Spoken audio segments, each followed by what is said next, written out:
Welcome. My name is Christy Trammell. I'm with the Three Rivers Area Chamber of Commerce, and I'm here today with Ryan Cox, who is a candidate for the Three Rivers Community Schools Board of Education. Welcome, Ryan. I have a few questions for you. We'll start with, please introduce yourself and tell me why you are interested in serving on the Board of Education, what experiences or skills that you have that would enhance the board. Sure. Well, like you said, my name is Ryan Cox. I've been a Three Rivers resident for almost 4 years now. I guess, just over 4 years. I have 4 children. One is an adult. I have 2 children in the district right now. I come from a military background. I'm retired from the Army. Since I've been out of the Army, I've been working in human services.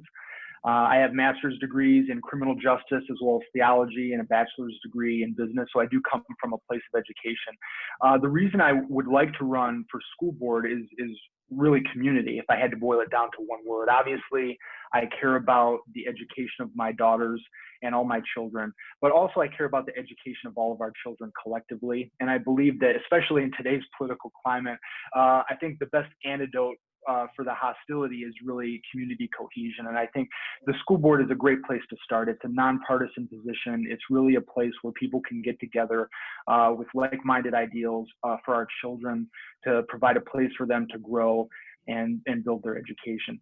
So that's why I wanted to run. Thank you. How do you propose to help the district balance its budget? Well, like anything else that a school board does, it's done in conjunction with other people. And I think, some people want to get into politics for change, and without really an idea of how functional change happens. And it happens with collaboration and speaking with the other board members and talking with community members about how best to facilitate the programs and services that we have. There's also a great deal of district things that are tied up in contracts. So all of those things have to be considered as well. So without having the budgets directly in front of me, it's hard to answer the question directly, but I would have every intention in the world of operating a balanced budget and working with the other school board members diligently to make sure that that's done.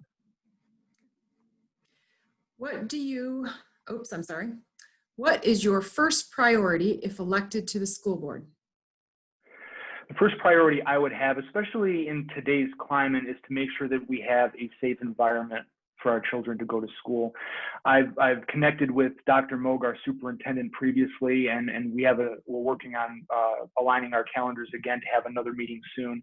And he said a lot of amazing things about the steps that the district has taken in conjunction with local law enforcement and the sheriff's department to make sure that security protocols are in place for things from a direct safety standpoint. And now with this new threat of the coronavirus coming in, certainly it brings newfound challenges that we haven't seen in quite a while. So these times more than ever, it's important to make sure that all hands are on deck and everybody's involved, and we have as many clear-headed voices in the room to come up with the best solution to make sure that that happens. And I think that it's already showing to work with the combination of in-school and remote learning.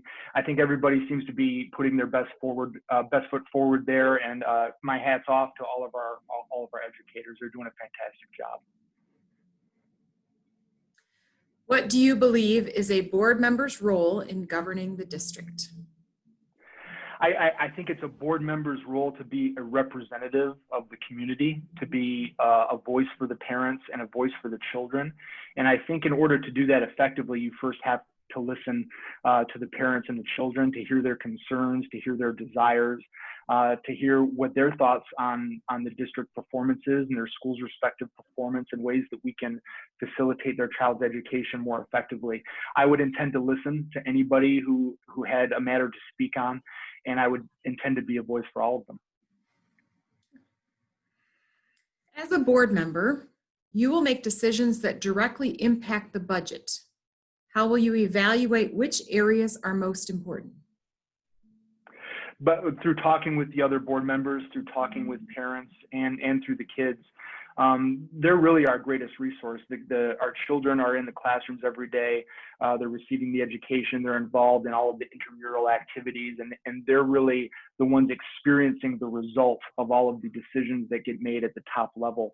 So having our ear to the ground and being thoroughly involved involved in the day-to-day operations is going to be vital to make sure that we're using our resources to our best ability.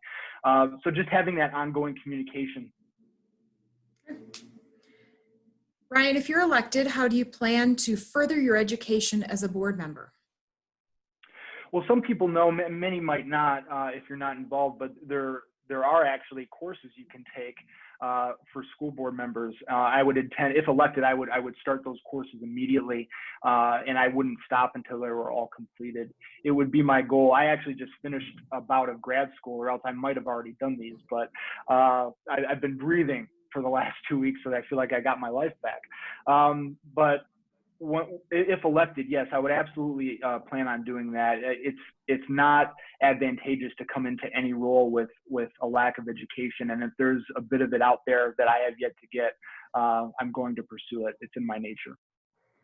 Thank you. What is the district most successful at, and how do you intend to maintain that? I'm very pleased with the level of communication that I've received from not just the administrators in the district, but also all of the teachers.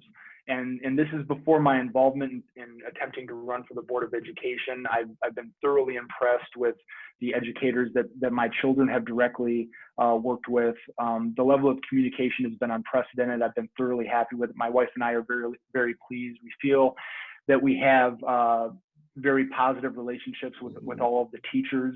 And I really think that they're the superheroes here. And it'd be hard for us to go wrong. Last question.